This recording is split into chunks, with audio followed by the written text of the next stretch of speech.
Welcome to Sheth Marketing Academy. This lecture is on customer centricity. As you know, it is the holy grail of marketing. In fact, more companies have tried to be customer centric and have failed in the process. But before we talk about how to organize around customer centricity, I would like to define what it is. So this lecture is all about what does it mean to be customer-centric organization and what does it mean to be customer-centric marketing. So let's start the journey. It is a very natural progression. If you look at the life cycle of successful companies, in the early stages they are all, and they should be, product driven. In other words, whatever offering they are making in the marketplace, whether it's patent-based product or a trademark secret formula product, or it is even a service that we offer, or bundle of services that somebody in the intermediary can organize and do it, doesn't matter, whatever it is, you have to be product-centric actually. Customer needs are already understood, there is a market, there is a demand. It's all about how do you organize and operationally deliver the product offering at a value that the customers like. So product-centric organization is very important in the early stages of the evolution of a company. There you organize around product each of the functions. The function of making it, function of procuring it, function of storing it, function of distributing, function of shipping, function of collecting payments, whatever it is. But as a product gets more and more commoditized, or other companies imitate the product of the pioneering company or the idea even, then you begin to say, how do I slow down competition by differentiating myself not as much on the product features, functions, ingredients, but more in fact on segmentation. So companies usually then tend to segment the market. If I have this one target segment who is liking my product, is loyal to my product, how do I offer it to another segment? I mean, this is a classic case of Model T by Henry Ford, which was a product-centric, very successful company. And when everybody wanted to question Henry Ford, why don't you offer at least colors of your Model T which came only in black? His standard answer was customers can have all the choice of colors so long as it is black, and he was right. Contrary to all the criticism we make, because what was necessary was to build a product of good quality at affordable prices by having functional specialization and in the process actually in fact deliver value. On the other hand, once the automobile industry became a norm, a success, and people began to switch from horses and buggies to basically motorized buggies, General Motors came out with the idea of segmentation.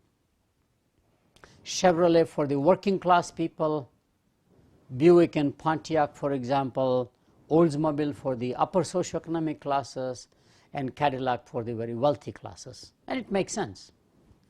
As it is done in the IT services industry, as it is done in consultancy services, in fact most of the professional services tend to eventually organize around segments. After segmentation, which is a disaggregation of the mass market into segments, the next evolution is to focus on individual customers, individual accounts. This is very common in business to business marketing by definition, because you have a handful of customers, and especially if you are an OEM supplier where the customer may be only 3-5 automobile companies if you are a component maker, or the customer may be just one customer if you are a defense supplier, a defense company such as a Rockwell, for example, at one time, Northrop Grumman, Lockheed, or Boeing. But customer centric and customer centricity is becoming commonplace even in the consumer mass market, primarily because we are becoming more and more a services-driven economy where you have a direct relationship between the producer or the supplier and the consumer or the user, for example. What is the strategic advantage of customer centricity? In the next chart, as you can see, if you plot the revenues not by product, not by segments, but by accounts, and you plot it not just randomly or a normal distribution of some sort, but from the highest paying customers to the lowest paying customers, you always see a curve that comes down, which is technically called Paretos Law, or in marketing what we call 20-80 ratio. 20% of your customers concentrate 80% of their revenue. We all know this stuff. Every salesperson understands that. But if you plot on the same chart your cost curve, how much does it cost to serve the customer? And I'm talking about primarily ex-factory costs, which means all marketing costs, branding costs, selling costs, as well as customer support costs. That curve is very different. Usually it is slightly downward sloping, but on the left side is a group of accounts where you are having very high margin, high profitability, cost of serving is low, revenues are high because of economies of scale of marketing. And as you go to the right side on the chart, you find on the other hand you are losing money. The cost is higher than the revenue per account that you are getting, for example. So revenue 20-80 ratio is even more concentrated, like 10-90, when you do account by account profitability. So in segmentation, we reduce that kind of an aggregate subsidies that arises across the market from the mass market. Now we are able to disaggregate even further at the individual account level, and that gives you enormous insight where to invest your marketing dollars in the future and where to divest your marketing dollars. By the way, while this is a normative chart, this is how the world should look like. Often in the actual data, in the business to business market, you find your top 5-7 customers are not your most profitable customers. Profitable customers are emerging after that, and then back again the profitability declines, and that is primarily because very large accounts or customers have the negotiating power, and usually the supplier companies, salespeople surrender the margins. But technically, if you have economies of scale phenomenon, the curve should look like what I'm showing in the diagram. So let's first of all understand who is a customer. Lots of definitions are there. I believe a customer has 3 different roles. A customer is a user, a customer is a payer, and a customer is a buyer or a selector, a choice maker. Each role seeks a different value from the same offering. Users want performance value, payers want price value, and buyers want service value.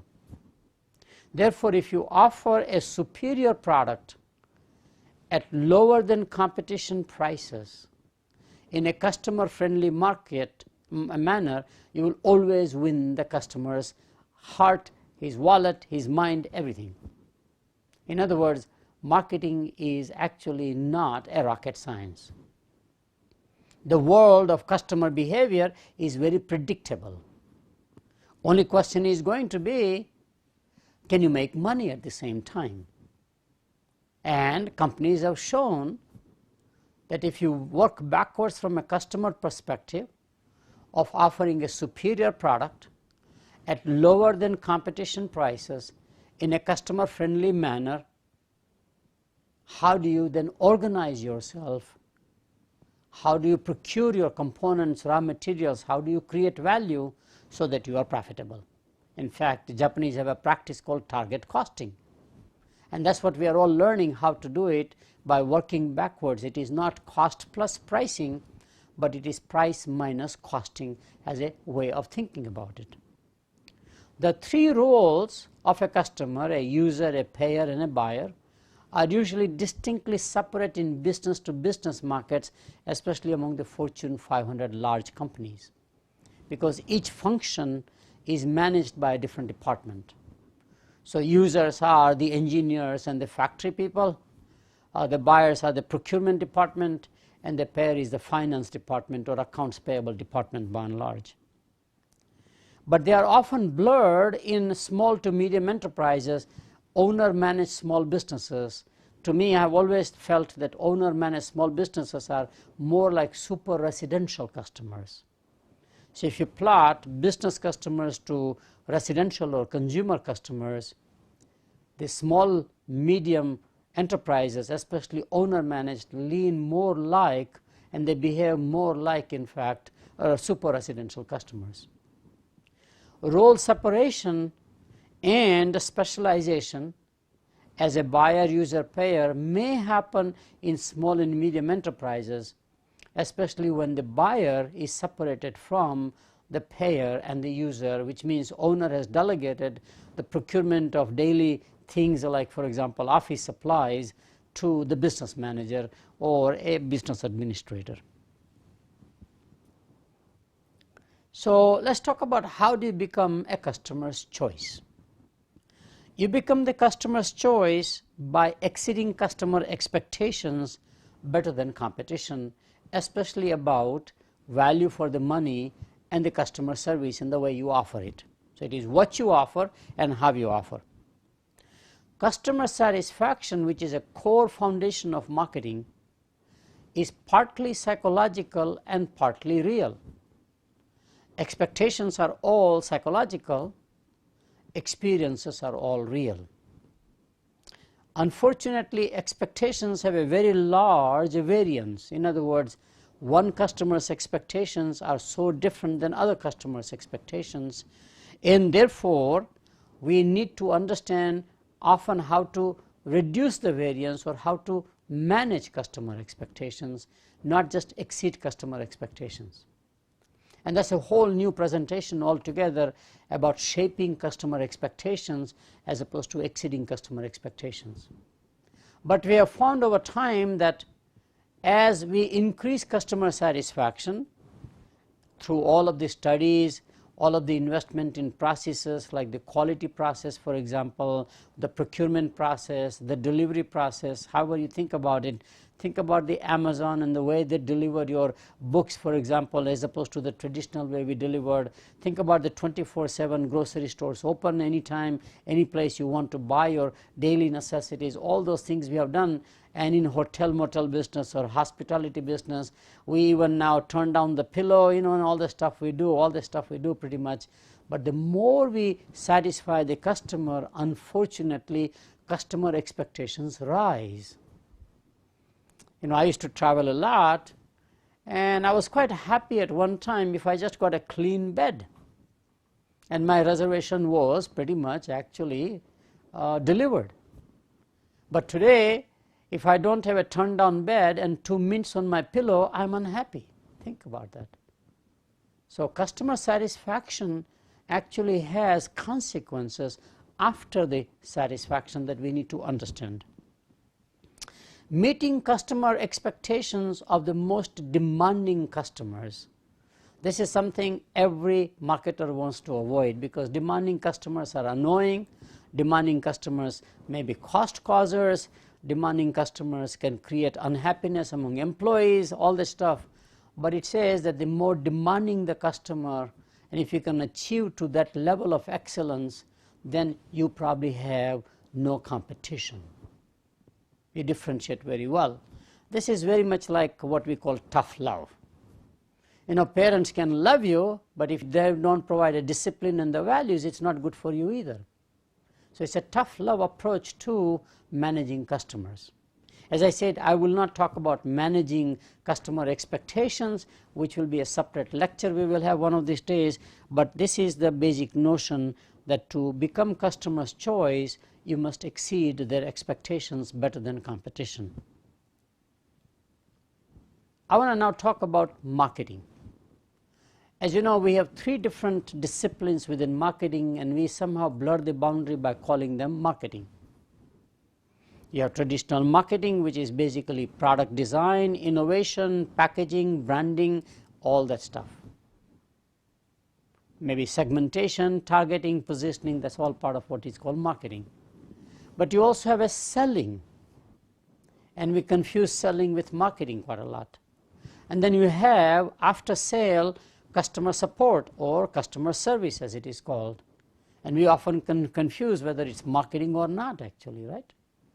Selling and marketing are always confused. In fact, if you take any mass media and you watch television or any news, they often blame it was a marketing problem when it was a selling problem. So I have tried to define these three different functions by a framework, which is a customer oriented framework. To me, marketing is all about anticipating future customer expectations. It is not what customer needs, wants today, but what customer is likely to want, need tomorrow. That means understanding the future. So marketing has to be primarily future oriented thinking, and then positioning the company, its offerings, its pricing, its packaging toward where the customers will be. This is very much like Wayne Gretzky in ice skating. He is the person who has scored more goals than anybody at a very young age, and people always used to ask, what is the skill set? How can you be such a good ice skater or ice hockey, the game they play? And his answer was that I do not skate to where the puck is, but I skate to where the puck will be. So the role of marketing is to steer the organization toward where the customers are going for whatever reason. Could be the demographic changes, which is the massive change we all know experience in advanced countries, or emerging markets where they're all aspiring and becoming growth oriented. They all want to buy branded goods as opposed to make it at home, for example. Or the impact of technology on customers. I mean, customers are now so used to technology, whatever the reason is. So marketing is all about anticipating future customer expectations. So what's selling? Selling is all about shaping current customers' expectations. Remember, we talked about part of the marketing is shaping customer expectations, managing customer expectations, which is what salespeople do. Customers have expectations about delivery, about whatever it is, price. You negotiate, you shape the customers, as we have seen any salesperson trying to sell you things, whether it's over the telephone or whether in fact it's in personal selling, like financial wealth managers, what they try to sell, the banking services, the retail stores, any way you think it. What is customer service? Customer service is all about exceeding customer expectations, which means, are you responsive? Are you able to solve customers' problem after buying the product, for example? And can you provide assistance during any kind of a crisis or emergency, such as when you have a major superstorm, for example, an earthquake, for example, or a disaster of some sort? What we need to know or understand is how to integrate the three different competencies into an integrated framework. And customer seems to be the one around which one can integrate it. So marketing, selling, and customer service are all value creation activities by companies. However, to get more efficiency and effectiveness, they need to be aligned and integrated, which is where often the misalignment or a turf wars quite often does not get you all of the power of marketing. The best way to integrate these three different activities and functions, something that is pre-selling, which is all marketing, something that is selling, something that is post-selling, which is all customer service, is to integrate around customers or around accounts by identifying specific roles, responsibilities, resources, and metrics, the way you measure them, which each marketing function is evaluated on those 4 or 5 criteria in the way they deliver value to the customers. So on the next chart, I will try to break down specific activities.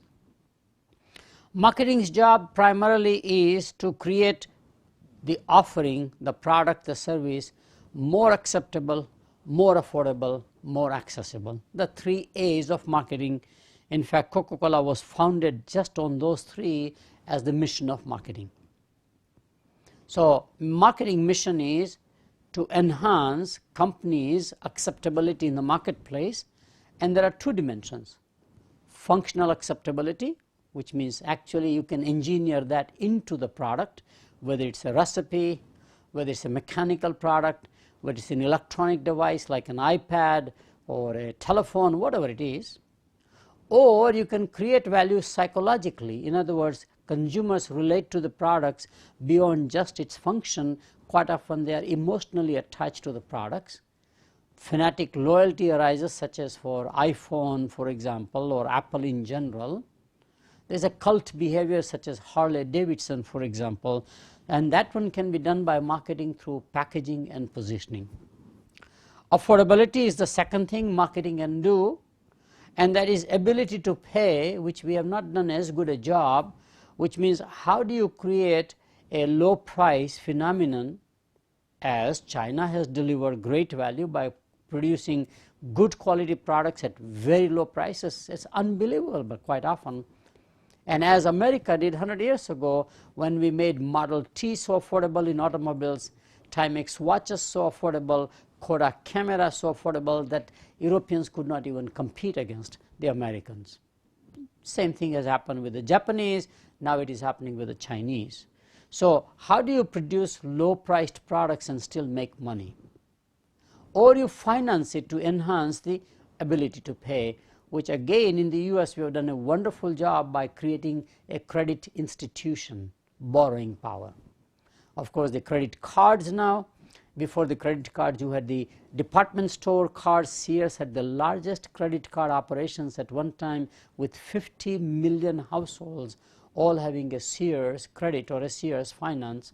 And of course, before that one we had housing finance. We created savings and loan institutions to support buying of a home, which is the largest investment one makes. Just goes on and on.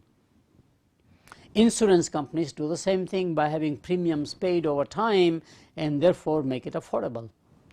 Leasing, I mean, just can go on. You can think about the way companies have innovated to make ability to pay managed by marketing offerings. Similarly, willingness to pay, which we do quite well, motivating people to pay by differentiating the product, as Apple has again done very well now, as other companies have done in the past, or offering something that is unique. Third one is accessibility, which means availability, which is location, location, location, which today with the mobile tracking technologies and the mapping and location based services, this is becoming very key. And of course, convenience, easy to do business with, 24/7, guarantee. If not satisfied, you can return the product, and all those things that we do is basically accessibility dimension. What about selling? The biggest role of selling, whether selling is advertising, personal selling, or promoting in any way, publicity, public relations, however you do it, is increasing the awareness in the marketplace. And quite often great products have low awareness. And awareness means brand awareness, or awareness means product awareness, either one of the two. So you can increase product awareness, you can increase brand awareness.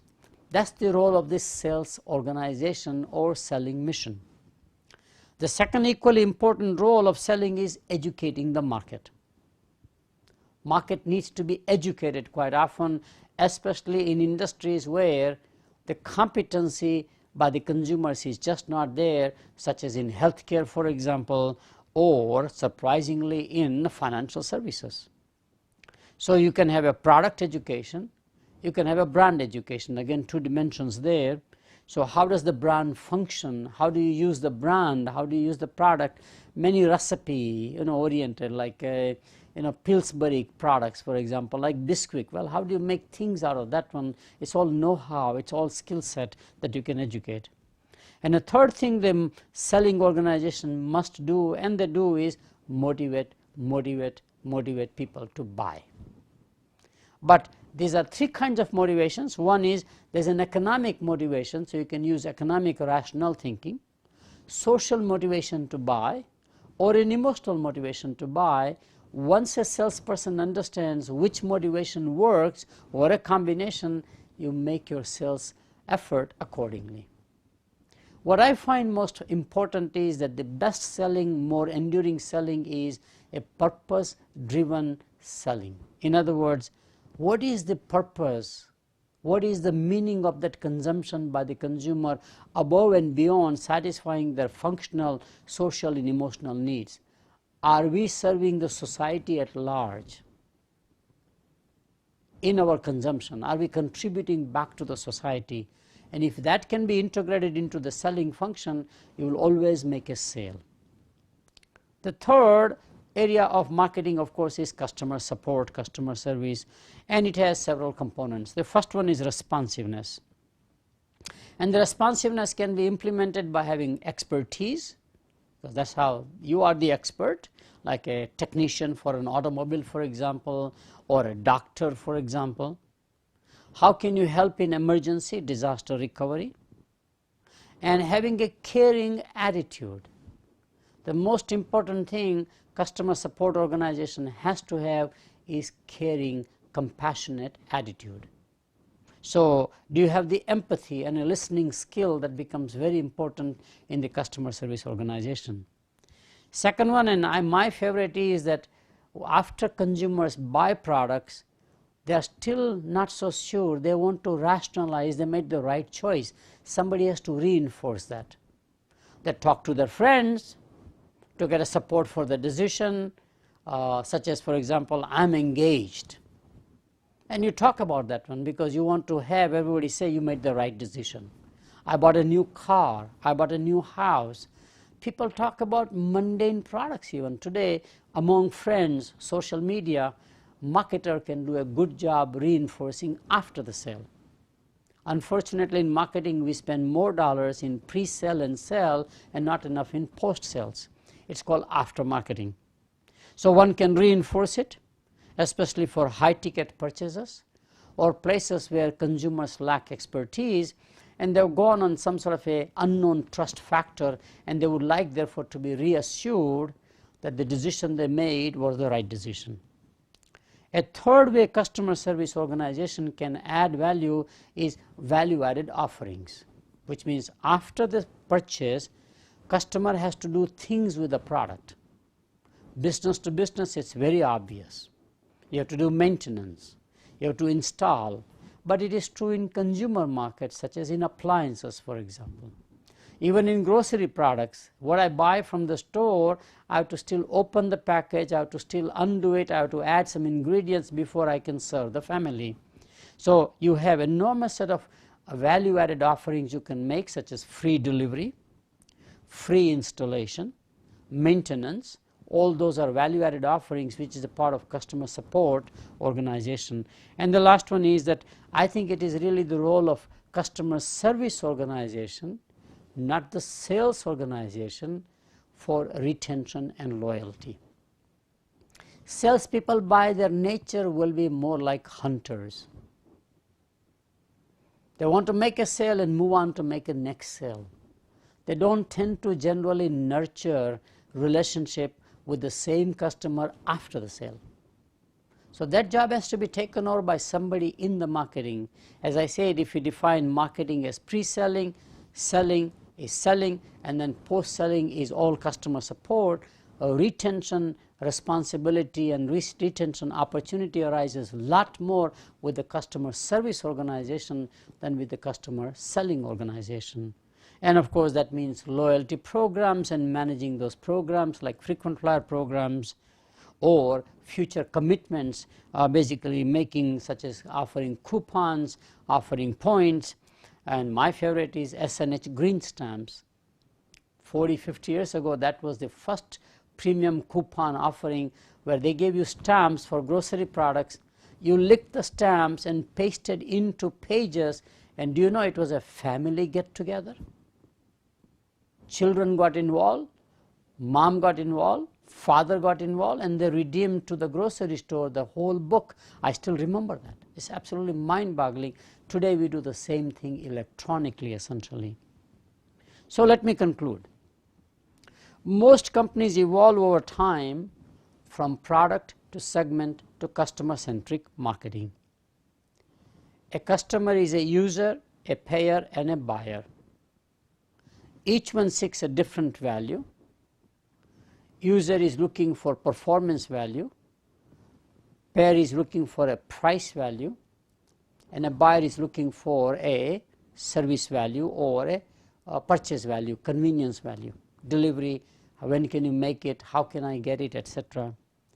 So if you offer a superior product at a lower price in a customer friendly manner, you will always win the business. As I talked about, there are two sides to customer perspective: customer expectations and customer experiences. We have focused too much on exceeding customer expectations and not enough on managing customer expectations. And I will probably have a separate lecture on how to manage customer or how to shape customer expectations. Customer-centric marketing is an integral approach with which to redefine functions and roles of marketing, which is pre-selling, selling, sales organization, and post-selling, customer support. And if one can organize around customers, we will get a lot more efficiency and effectiveness out of this great resource called marketing. The mission of marketing, therefore, is to anticipate future customer expectations, however they are shaped. They may be shaped by public policy, they may be shaped by technology, they may be shaped by just demographic changes, and make companies' offerings in the future more acceptable, more affordable, more accessible than what is done today. The mission of selling is to enhance customers' awareness of companies' offerings and to educate and motivate them to buy now. And the best reason to sell is building a purpose in that consumption, so the consumer buys more than economic reasons, social reasons, or emotional reasons. There's a higher meaning in life. It's like a meaningful consumption, meaningful purchase, meaningful marketing. And mission of the customer service is to be responsive, especially in emergency crisis situation, as well as to reinforce existing behavior constantly. Such a simple thing to do, calling up the customer after purchase to say, is everything is okay? 95% of the times it will be fine, but getting that call, personalizing to say, here is my number, you can call me, here is my name, is all very reinforcing. Even talking to say, let me just analyze for you, you made the right decision on this attribute, you did very, very well compared to competition, you made the right choice, just psychological reinforcement. We call it cognitive dissonance theory or rationalization that takes place after decision. I think it's the role of the customer service. And ultimately, I believe it is not the selling organization or the marketing organization, but it's the customer support organization who should be measured, given the responsibility, the training for customer retention as well as customer loyalty in the future. Thank you very much.